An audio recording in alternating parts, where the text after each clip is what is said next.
Amém. Glória a Deus. Queridos, mais uma vez a paz do Senhor. Abramos as nossas Bíblias.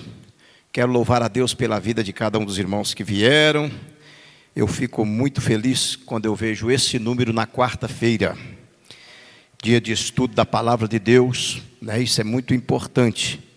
E isto é o maior sinal do avivamento da igreja. Amém? Igreja cheia no dia de estudo bíblico. Dia de campanha e cantor de fora e pregador de fora, enche mesmo, né? Agora, para estudo bíblico, parabéns para vocês que estão aí.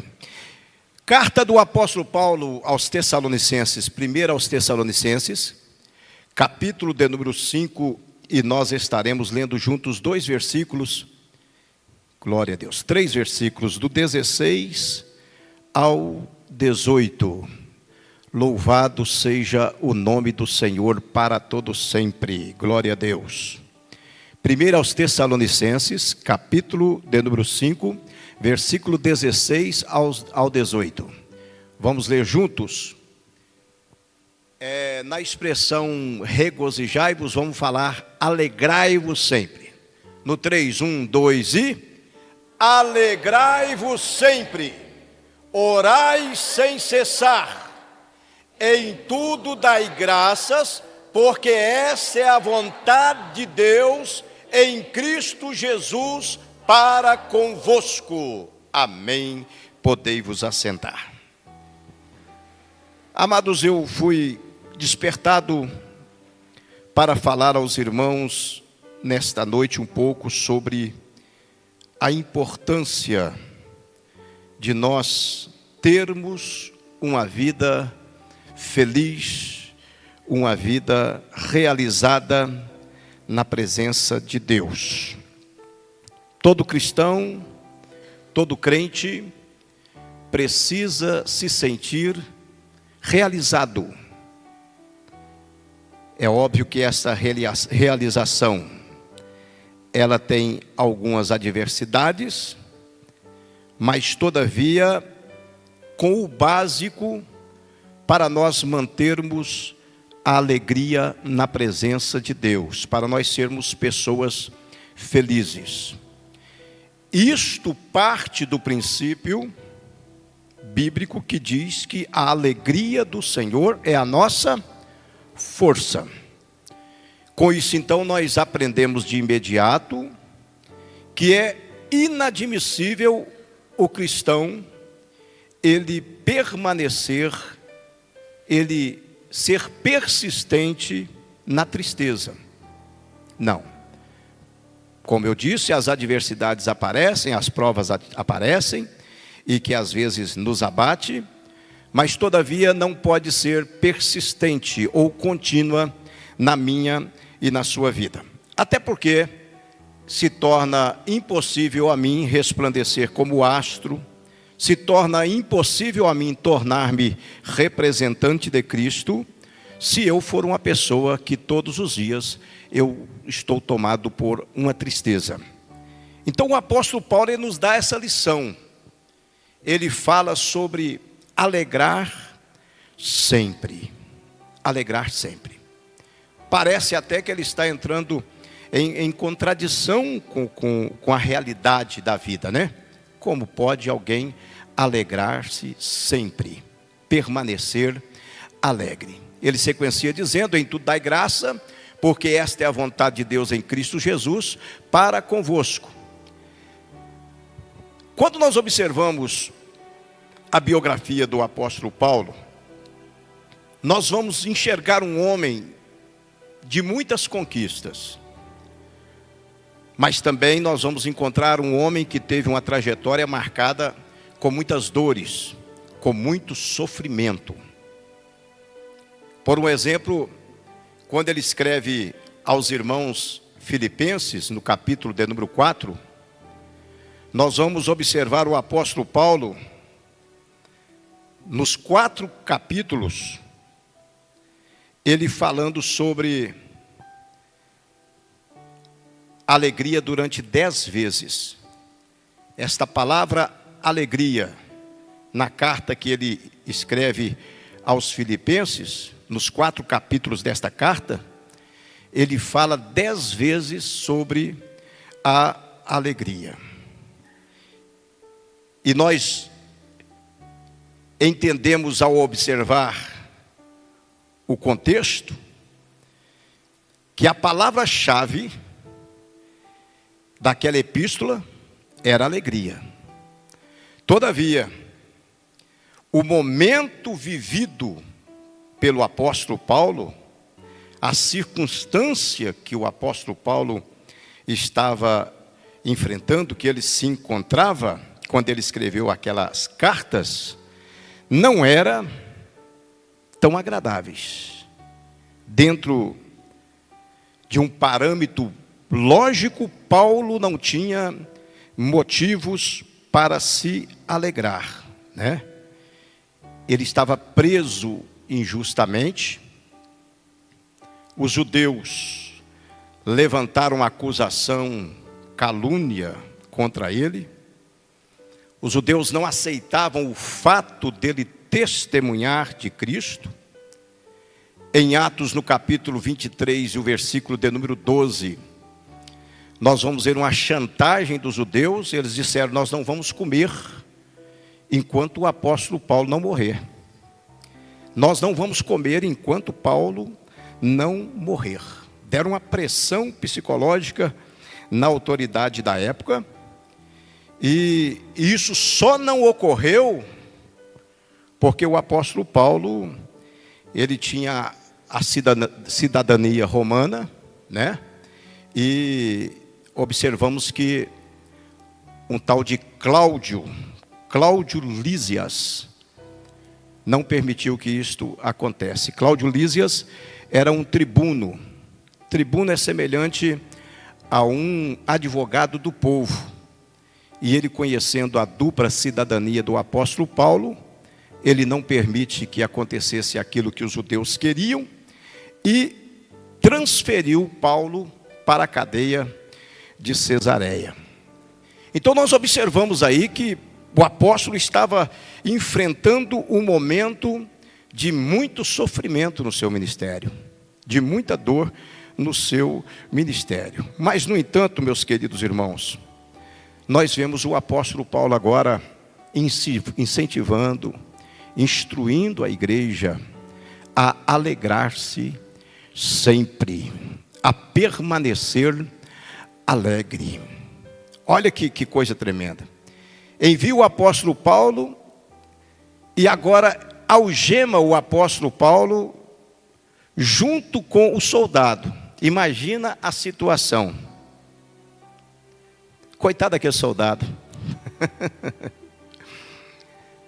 Acorrentado com o apóstolo Paulo. Onde o apóstolo Paulo estava o soldado junto, né? Um exemplozinho básico aqui. Imagina alguém algemado com o pastor João, e que não é crente. O pastor João nosso. Ele vai escutar de Jesus 25 horas. Né? E aquele moço estava ali para cuidar do apóstolo Paulo.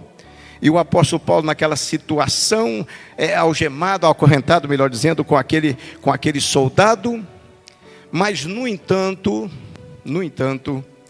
a alegria do apóstolo Paulo, ela mantinha acesa no seu coração. O apóstolo Paulo, ele sofre na sequência algo que foi mais forte do que a perseguição dos judeus.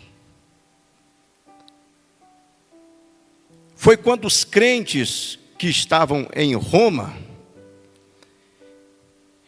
caluniavam o apóstolo, ele nesta situação, porque alguns aspiravam à liderança da comunidade cristã.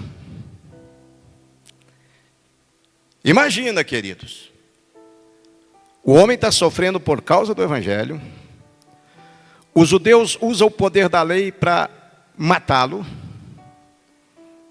ele agora é preso, e neste período acontece o que sempre aconteceu. os oportunistas aparecem. E no período em que o homem de Deus estava sofrendo, o sofrimento aumentava, porque chegava ao seu conhecimento a situação dos irmãos em Roma, que estavam divididos em opiniões, e que alguém agora estava despregando aquilo que o apóstolo Paulo pregava. Coloca para nós aí para a gente ver isso. Filipenses capítulo 1, versículo 15 e 17. O apóstolo então ele sofre todas estas situações. Eu estou falando da primeira regra para a gente ser vitorioso, a gente sobressair. Na última reunião que nós tivemos com os obreiros, eu trouxe algo que eu posso trazer para os irmãos aqui também. É manter o foco. Para você manter a alegria, você tem que manter o foco. O objetivo que Deus colocou no seu coração, você tem que manter ele.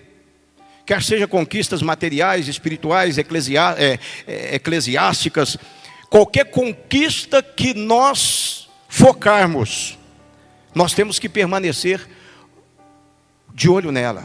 Foco. O que eu aprendo com o apóstolo Paulo em toda a sua história é exatamente isso. Ele não desviava o foco. Ele entendia que quando ele estava perdendo, ele estava ganhando. Ele não misturava as coisas. Ele tinha uma consciência muito clara, muito nítida, muito explícita daquilo que Deus havia falado no seu coração. Queridos, e não existe outro método, outra maneira, outra forma de nós mantermos a alegria em nosso coração, senão esta: mantermos o foco. Diz para o irmão do teu lado aí: mantenha o foco, irmão. Eita glória!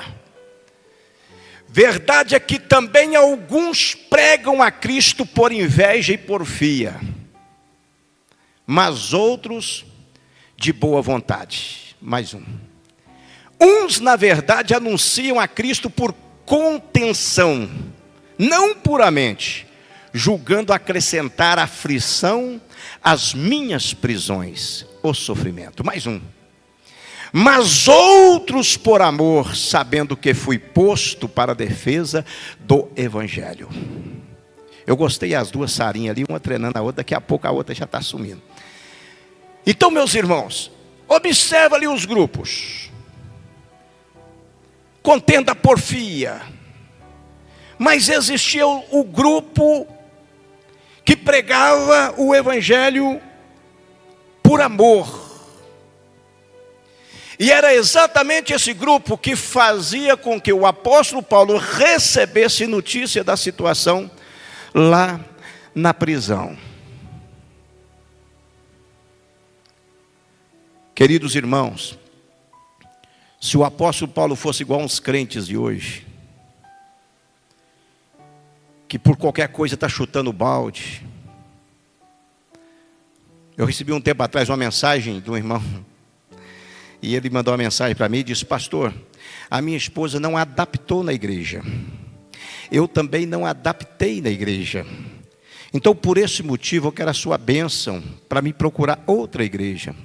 Eu disse: quantas igrejas já procurou? Aqui que eu contei foi a quarta nossa. A quarta. Sabe o que acontece? É que as pessoas não querem mudar de vida. Elas querem mudar de igreja. Nós estamos vivendo esta fraqueza hoje. Isso está de forma generalizada. Não é só nós aqui em Bom Despacho, que graças a Deus que isso é pouco. Mas de forma generalizada. Em que as pessoas chegam, mas às vezes a culpa é nossa, de apresentar a igreja como a igreja que serve o banquete, de apresentar a igreja como os degraus para o ministério. Já tem alguns que vêm com estas intenções. E nós recebemos sim, observamos, e no tempo de Deus ingressa sim. Mas existem aqueles que querem ser servidos mais rapidinhos.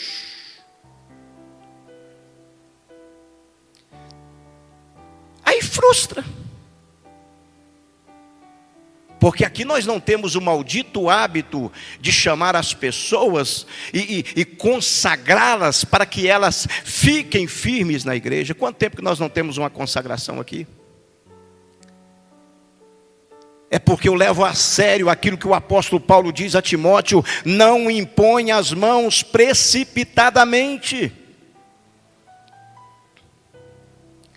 E existem pessoas que frustram-se muito fácil, porque eles não esperam em Cristo, eles esperam na igreja, eles esperam na liderança. E com pouco tempo eles estão se argumentando e saindo da igreja para os seus próprios delitos. E o próximo passo para a queda é outra igreja, e outra igreja, e outra igreja. E dali a pouco só Deus para ter misericórdia. Sem motivo algum. Agora imagina o apóstolo Paulo com tantos motivos. Eu estou dando a vida para o evangelho. Eu estou me sacrificando. Eu era um fariseu renomado. Eu fui criado aos pés de Gamaliel. E eu estou numa situação dessa aqui. Eu estou sofrendo estas vergonhas. Enquanto os irmãos, eu vou sair daqui, eu não quero nem saber. Não. Pelo contrário, os mesmos irmãos que levavam a notícia da situação dos crentes que estavam débeis, fracos na fé, retornava com alegria. Fala para o povo alegrar. Alegrai-vos sempre. Outra vez vos digo, alegrai-vos. Regozijai-vos sempre. A importância da influência. Já pensou se chega lá na prisão e escuta os queixumes do apóstolo? Eles voltavam e matavam a fé daqueles que estavam ali lutando contra os hipócritas que pregavam ao contrário daquilo que o apóstolo havia ensinado. Eles com certeza aderiam a filosofia contraditória das pregações do apóstolo Paulo, se eles ouvissem da parte do apóstolo uma palavra de pessimismo. Queridos irmãos, é nossa obrigação, como cristãos que somos, injetar nas pessoas que estão conosco o ânimo, a coragem, para que elas prossigam fazendo a obra de Deus alegremente. Aquilo que não agrega, não publica. Aquilo que não edifica, não traz. Não fale, não compartilhe. Se nós aprendermos isso e colocarmos isto verdadeiramente em prática, nós vamos ser homens e mulheres que ganharemos almas, ao ponto de termos que aumentar este templo aqui 2 vezes mais. Se nós aprendermos a transmitir somente coisas que edificam. Você conta os problemas da sua família para todo mundo? Lógico que não, eu não conto. E nenhum de nós contamos. Uma mulher destrói o matrimônio dela, um homem destrói o matrimônio dele. Se contar os problemas deles para o povo ou para os outros. Quando conta para alguém que pensa ser de confiança, e aquela pessoa que é de confiança conta para a outra que é de confiança, e a outra que é de confiança conta para a outra que é a confiança dela, a hora que vê já esparramou tudo, já traz um problema sério. Assim é a igreja. As coisas desagradáveis que podem acontecer através do nosso relacionamento, porque relacionamento tem algumas advergências. Pode acontecer coisas desagradáveis na igreja. E acontecem. Todavia, sempre foi superior, maior, as coisas boas no nosso meio. Bendito seja o nome de Jesus. Adorado seja o nome de Jesus para todo sempre. Mas não se publica. Publica quando alguém comete uma infração. Viu o que aconteceu? Meu Deus do céu, o que vai ser da igreja? Jesus Cristo. Como eu não esperava aquilo daquela irmã, meu Deus. Aí publica, bomba lá fora. Mas quando a Shekinah de Deus desce, quando a glória de Deus enche a casa, quando Jesus salva almas, quando o Senhor cura as enfermidades, poucos publicam. Poucos publicam. Mas quando acontecem falhas, elas são vistas e publicadas. Vamos aprender com o apóstolo Paulo. O mensageiro chegava e dizia: olha, tem gente pregando contra tudo que você pregou. Os oportunistas estão lá. Temos até irmãos ali que estão lutando para manter o que o Senhor ensinou. Mas tem um número lá bem representado que está falando aquilo que o Senhor disse, tudo ao contrário. Paulo diz: fala para o pessoal permanecer alegre. Oh, glória a Deus. Oh, glória a Deus. Oh, glória a Deus. A nossa alegria não depende da situação que nós vivemos, da circunstância que nós vivemos, da condição financeira que nós temos, da condição física saudável que nós... Não, a nossa alegria não pode depender disso, queridos, porque se depender disso, a natureza adâmica uma hora vai nos surpreender com enfermidades. Este corpo aqui é muito frágil. Nós vamos ser surpreendidos com decepções. Vamos. E se nós não tivermos a consciência paulina do apóstolo Paulo em nós, nós vamos sucumbir. Cooperador, viu, Gilmar? Nós vamos nos sucumbir. Mas quando eu tenho a consciência, quando eu sou conciso, de que o meu Deus, aleluia, Ele está comigo, Ele está do meu lado, Ele vai me ajudar, mesmo que parece que está tudo caindo em torno de mim, oração sufocada por tamanho da dor, mas dentro de mim tem que predominar a alegria do Senhor. A alegria do Senhor, glória a Deus. O que despertou Paulo a fazer isso não foi a alegria dele não, foi a alegria do Senhor. A comunhão, bendito seja o nome do Senhor para todo sempre. O apóstolo Paulo tinha motivos sobejos então para sentir-se frustrado.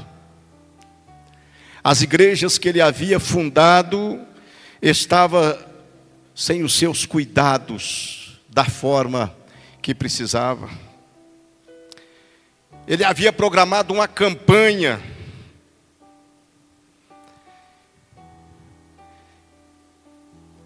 Ele estava se programando para ir à Espanha, para expandir o Evangelho. E agora teve que parar tudo. Os planos do apóstolo foram, por um momento, parados. Aquilo que ele havia programado. Mas se Deus orientou, por que acontece isso? Mas ele compreendia que era um momento. Ele sabia que era um momento. Irmãos, se os seus planos não puderam ser concluídos, executados, antes de qualquer queixume, submeta-se à vontade de Deus. Submeta-se à vontade de Deus. Deus sabe de todas as coisas. E Ele precisa ter o domínio pleno na minha e na sua vida de todas as coisas. Nada que acontece conosco está na ordem da coincidência. Não. é Jesuscidência. É Deus no comando. É Deus no comando.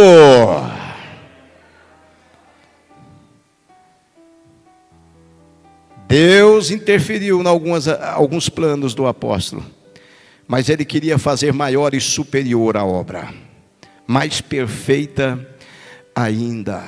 Louvado seja o nome de Jesus para todo sempre. Deus tem o domínio de todas as coisas, e quando Ele quer resolver, Ele resolve para a glória e honra do nome dEle. Esses dias eu ouvi um fato interessante, um camarada que estava condenado. Eu vou contar o fato, e se fosse um testemunho que eu tivesse presenciado, mas é um fato interessante. E ele estava condenado. Aí, colocou ele diante do juiz. Talvez os irmãos até conhecem, mas eu fiquei sabendo disso hoje, então eu vou passar para os irmãos. Hoje não, anteontem. E aí o irmão condenado, o juiz disse para ele que ele estava condenado, e de forma sarcástica, o juiz falou assim: você tem uma oportunidade. Eu vou escrever 2 papéis aqui: absolvido e condenado. Se você tirar e sair absolvido, tá ok, tá livre. Se você tirar e for condenado, tá ok, tá condenado. Ele ficou muito feliz e disse: não, Jesus é provedor e vai abrir a porta e vai dar certo. O senhor pode fazer isso para mim? Pode. Sarcasticamente o juiz foi e escreveu condenado nos 2 papéis. Condenado nos 2 papéis. Embrulhou e disse para ele: tira o seu aí. Ele foi: você não quer nem saber qual que é o meu. Pegou e engoliu o papel que ele pegou. Agora olha aí, ele fechou até o olho. Olha aí, qual que está aí? O que está aí é o que eu não vou ser, né? A hora que olhou, é justificado. Deus tem o poder. A hora que ele olhou condenado e ele foi justificado. Deus tem o poder sobre todas as situações e sobre todas as circunstâncias. De uma forma muito camuflada, muito cautelosa, o inimigo das nossas almas tem assombreado no seio da igreja uma crença diferenciada da igreja primitiva. Por isso que hoje não existe aquela ânsia de ver milagres acontecendo, de ver batismo com o Espírito Santo acontecendo. E nós acabamos por acostumar com esta ideia. É por isso que muitos estão perecendo em provas pesadas. Não podemos conformar com isto. A orientação divina através do escritor aos Hebreus tem que ser autêntica na minha e na sua vida. Jesus Cristo é o mesmo ontem, hoje e de eternidade a eternidade, Ele é Deus. O mesmo poder que Ele tinha no passado, Ele tem no presente. E eu e você, como filhos e filhas dEle, temos a liberdade de entrar na presença dEle e receber dEle a vitória no nome de Jesus. Amém? Que Deus abençoe a vida dos irmãos. O horário não permite mais, 8h30. Vamos ficar de pé? Glória a Deus.